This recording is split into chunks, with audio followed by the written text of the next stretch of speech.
Little leaf of brinjal, बैंगन का लघुपर्ण रोग।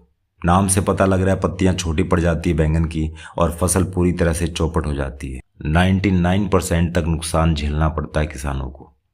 ये बीमारी सबसे पहले कोयम्बटूर में, जो तमिलनाडु में है, देखी गई। सबसे पहले बात करते हैं सिम्टम्स की। वो सिम्टम्स कौन से हैं जिनको देखने के बाद अपने कह सकते हैं कि अपनी फसल को, अपनी बैंगन की फसल को लिटिल लीफ ऑफ ब्रिंजल हो गया है।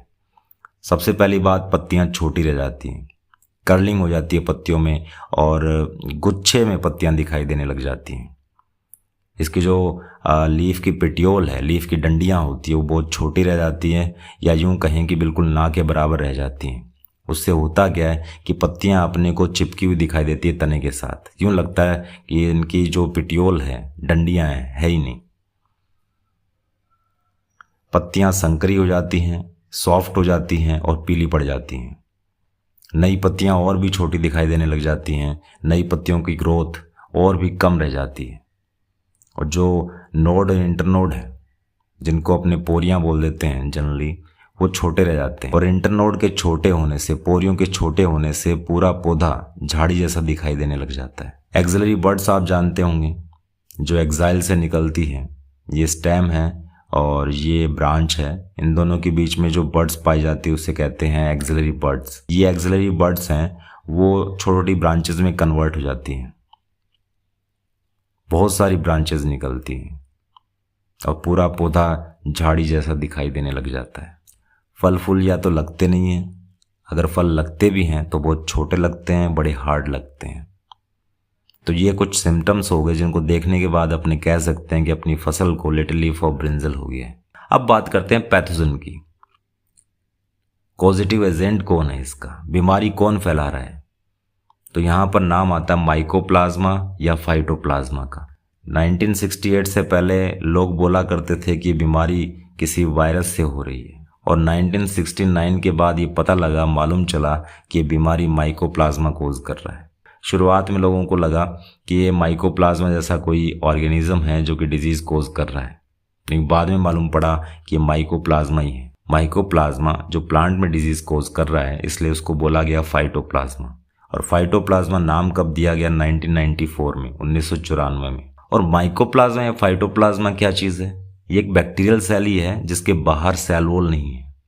ऐसा बैक्टीरिया जिसके बाहर सेल वॉल नहीं है और इसका साइज होता है 200 टू 800 नैनोमीटर। ये जो 200 से 800 नैनोमीटर बताया गया है वो इसका डायमीटर है। और डायमीटर है तो मालूम चलता है कि ये राउंडेड स्ट्रक्चर में देखने को मिलता है। सेल वॉल है नहीं। ये कहाँ मिलता है? ये जड़ों पे अटैक करता है, ब्रांचेस पे अटैक करता है, स्टेम के ऊपर लगा मिलता है। इसके बाद बात करते हैं वेक्टर कौन है। ये अपने आप नहीं आएगा। माइकोप्लाज्मा या फाइटोप्लाज्मा अपने आप अटैक करने के लिए नहीं आता है। इसको एक जरिया चाहिए, एक मीडियम चाहिए, एक माध्यम चाहिए। वो जरिया, वो वेक्टर, वो माध्यम, वो मीडियम कौन है? एक इंसेक्ट है, हिशिमोनस फाइसाइटिस। ये एक इंसेक्ट है जो फाइटोप्लाज्मा को कैरी करता है और होस्ट प्लांट के ऊपर छोड़ने का काम करता है। अब उन्होंने सिम्टम्स देख लिए, डिजीज मालूम चल गई, पैथोजन अपने को मालूम चल गया। अब अपने करेंगे मैनेजमेंट। मैनेजमेंट 3 टाइप का करते हैं, कल्चरल, बायोलॉजिकल और उसके बाद केमिकल।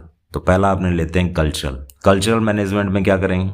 जो डिजीज प्लांट है, जिनमें बीमारी फैल चुकी है, उनको उखाड़ के फेंक देंगे ताकि नए पौधों में बीमारी ना फैले। कल्चरल में अपने और क्या कर सकते हैं? जो वीड्स हैं, घास फूस है, उसको उखाड़ के फेंक देंगे, क्योंकि घास फूस के ऊपर इंसेक्ट आता है और इंसेक्ट के ऊपर आता है फाइटोप्लाज्मा। दूसरा मैनेजमेंट करेंगे केमिकल। इसमें अपने फाइटोप्लाज्मा को भी काबू कर सकते हैं और इसमें अपने को इंसेक्ट को भी मारना है। इंसेक्ट को मारने के लिए मेलाथियन काम में ले सकते हैं 1 ml पर लीटर के हिसाब से, या मिथाइल डेमेटोन भी अपने स्प्रे कर सकते हैं 1 ml पर लीटर के हिसाब से।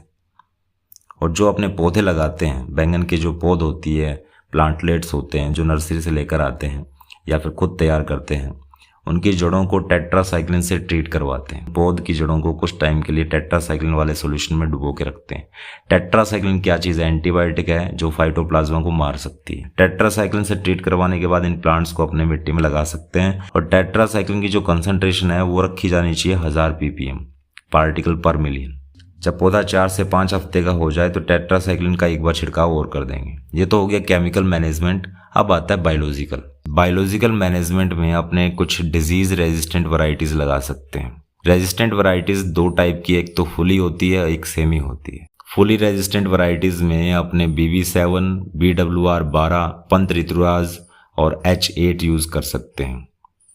और जो सेमी रेजिस्टेंट वैरायटीज़ हैं जैसे कि अर्काशील है, मंजरी गोटा है, बनारस जाइंट है, ब्लैक ब्यूटी है, इनको काम में ले सकते हैं। सेमी रेजिस्टेंट वैरायटीज़ और फुली रेजिस्टेंट वैरायटीज़ में फ़र्क क्या है? अगर अपने सेमी रेजिस्टेंट वैरायटीज़ लगा रहे हैं तो इनको लगाने के बाद अपने को ऊपर से कुछ एडिशनल मैनेजमेंट और भी करने पड़ते हैं, जैसे केमिकल मैनेजमेंट भी करना पड़ेगा। लेकिन एक बार अगर आपने फुली रेजिस्टेंट वैरायटीज़ लगा दी तो उसके ऊपर आपको और खर्चा करने की ज़रूरत नहीं है और मैनेजमेंट करने की ज़रूरत नहीं है, या करनी भी है तो बहुत कम रुपया पैसा खर्च होगा आपका। तो उम्मीद करता हूँ ये सेशन आपको समझ में आया होगा। कोई क्वेरी हो तो आप पूछ सकते हैं। तब तक के लिए बने रहिए, टिके रहिए एंड इनहेल बायोलॉजी।